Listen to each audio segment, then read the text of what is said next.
The idea of justice is something that I've heard a lot bandied around, and how it's being interpreted and what does it mean. And bottom line is, justice means very different things to different people. And you often hear the term, after search words such as environmental or racial or climate, reproductive. And these phrases are really meant to illustrate a struggle for equality in their respective areas. But there is a gap. And this is where it gets kind of tough for people because, again, different people view it differently. And there is absolutely a gap between how the dominant culture and the subdominant culture looks at the word justice. To those who, quote unquote, have, justice sounds like you might be taking something away. It sounds like punitive measures. It sounds like revenge, whether it's warranted or unwarranted. And to the have-nots, it's an expression that's often used, because people are frustrated with the present, but often don't have a clear view of what the justice they seek would actually look like. And to those who dedicate themselves to the principles of environmental justice, there are very long and elaborate definitions with a dozen or more points and lots of demands in terms of what that actually means. So again, if you're not part of that world, how are you going to know? I like to think of the work that I do simply as a strategy to increase the quality of people's lives in areas that aren't considered quality. In other words, those are low-status communities.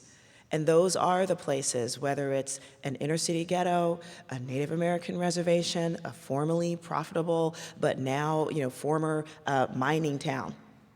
Those are the places where the status of the people that are in them are not really considered all that. They are the places where you'll find the kind of, like Sutterly, where Jason was talking about last night. This was the place where mining happened. And people were all a part of it, but it was also the place that didn't look really lovely at all. People were sick. And so those are the things that happen in places like that. They're the places where the environment is not so great. There is lower educational attainment generally. People's health outcomes are poor. And all of those things coupled together means that the status of the people in there are generally lower. So my version of equality, again, is all about how do you create quality in the lives of people in those areas. So 10 years ago, I was actually given the opportunity to launch TED.com as one of its very first 6 online videos. And I was so excited about that. And the site's actually surpassed more than 1 billion views, and it's part of our educational culture right now. And so you only get 18 minutes in any of those things. And so it was important for me to get to the point, and my main point was simply that no community should have to bear all the environmental burdens and enjoy less environmental benefits than any other. That really was the principle of that. And that's what we want, and we want to continue to go there. But it led me to a following conclusion that I was able to deliver at actually the very first Power Shift conference, I think back in 2007, and the line there was, if we had sited our transportation, our energy, our waste infrastructure in wealthy communities as easily as we did in poor ones, we would have had a clean and green economy a long time ago.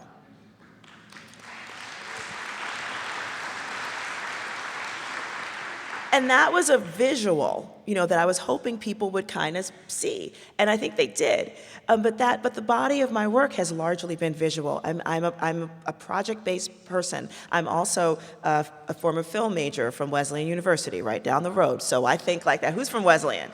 Who dat? All right, there, girl. So another one, yay! So there we go. So you know how creative and visual we all are. So that's cool. But seeing something happen in a place where nobody thought anything would happen, that is like the coolest drug ever. Not that I've taken that many drugs to begin with, but I could imagine, like, if it is a high that you want to keep having. But building things is a truly important kind of thing to see happen. And there's nothing like it in the world. That sexy new building, which I think is over there, I can't see through the wall, over here, thank you, is now part of your environment here. So again, I look at environment in terms of how it affects the people moving through it. Are they going to be positively or negatively influenced by what they see, hear, eat, and breathe? And the reason why I like working toward equality is because regular people walking down the street, going from where they live to where they work or where they spend their money, can actually see and feel equality or inequality from those places and in those places. And it affects everything about them. Does it make them feel like they're included in something special and something beautiful? Or does it make them feel like they're inferior and that the world knows it and is constantly telling them that? The latter is often what you find in the built environment in low-status communities. You have to design and build projects to know if it even works or not. And yes, granted, you almost never have enough money to do everything you want, and especially if you're a woman, and definitely if you happen to be a black woman, speaking from experience, you never have enough money. But you can get something done, and you can learn from how it works or it doesn't work. And projects never please everybody, especially those who have never launched projects themselves, because I know from experience it's also a lot easier to run your mouth than it is to run a business. And sometimes I'm just, if I can get my little digs in there, and we refer to those type of people as CAVE people. CAVE stands for Citizens Against Virtually Everything. Yeah, but I want to, so believe me, I've had all sorts of CAVE people. They are at me all the time, and thanks to social media, you know, whatever. So there we go. But I want to show you a couple of the ways that I actually worked really hard to help shape the built environment in our own backyard. Hunts Point Riverside Park was a former dump. Literally, it was a dump that dead-ended at the Bronx River, which I didn't even know there was a Bronx River until my dog pulled me down into this place. But now I know that there was one. We transformed that thing into a park, and it went through several iterations before it became, you know, this glorious award-winning park that it was. But when I first started, there were plenty of people, mostly behind my back, saying things like, "Don't we have enough problems? Why are we building parks? Like, that's just stupid." Okay. And so because we were actively fighting against waste facilities in the community, and to me, being a visual person, was just like, we need to give people something to fight for and not just against. They need to see in their own communities something that is beautiful and that makes them feel likewise. Give them a space from which they can stand and feel like they deserve something better. Don't just tell them that their neighborhood is crap. Not that it wasn't in some cases, but give them something to like dream on. And that's why we did that. And people said it couldn't be done, and it was done. And one of the first events held there was the wedding that I held with my husband and married him there back in 2006.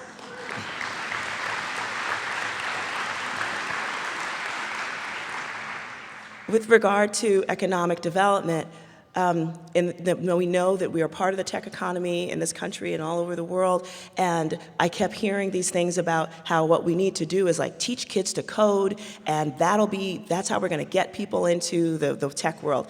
And the nonprofit industrial complex really supported training in the tech sector, and that was pretty much it.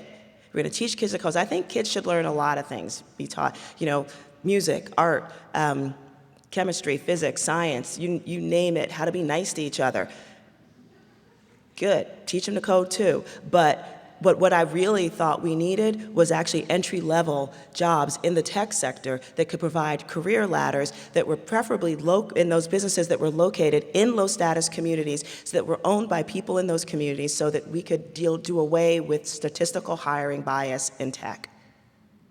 That's what I thought we should do.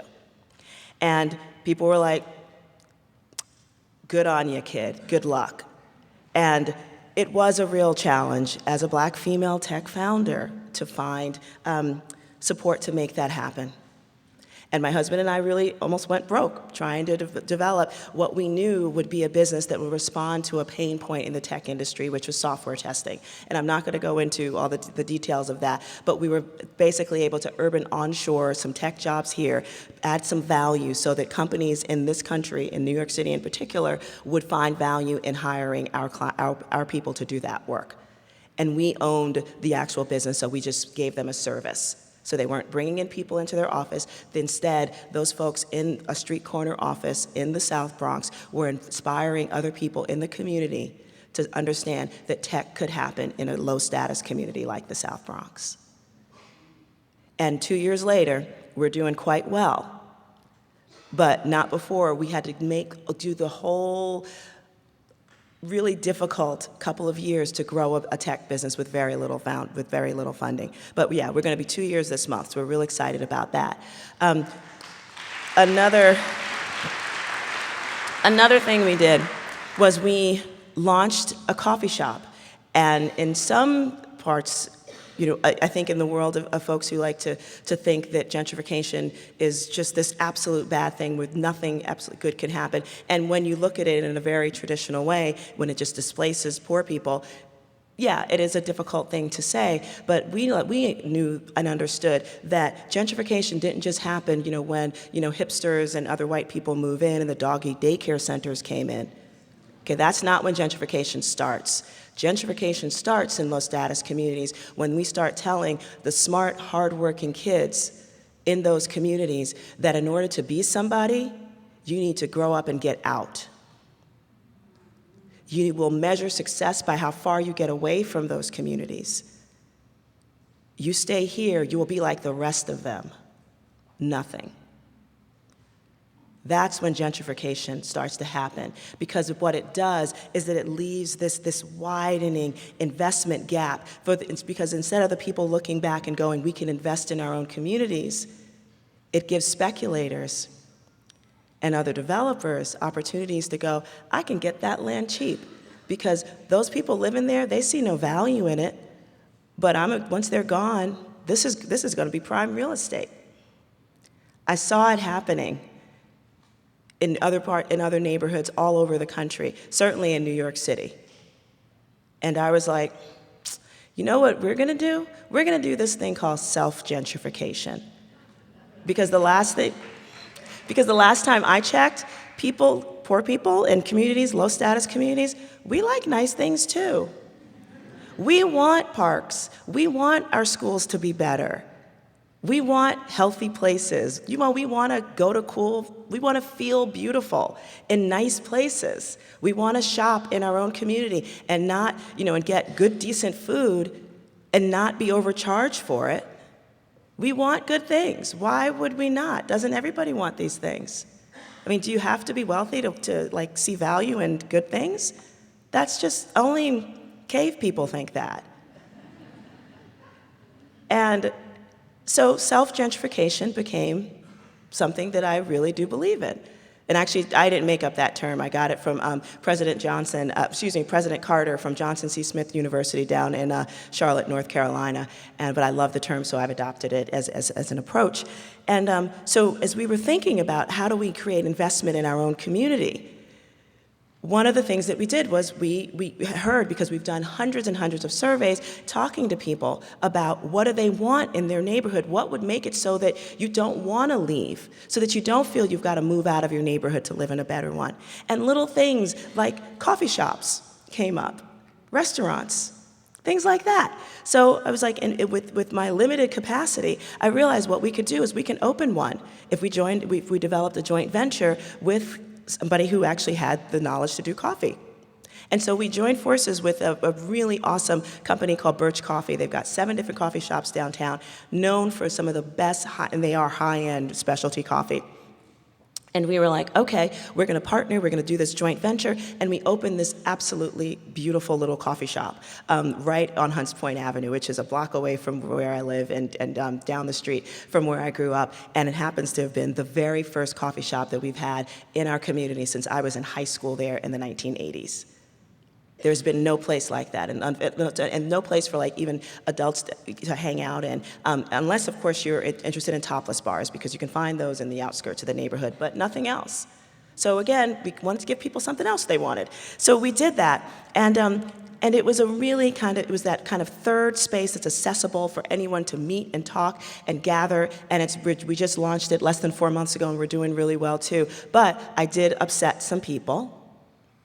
I woke up one morning on my way to spin class, and I look at this little mural that I started, and on it was a sticker, and it said, actually it's right here, because I took it off, but it says, my quote, I believe that the approach that we do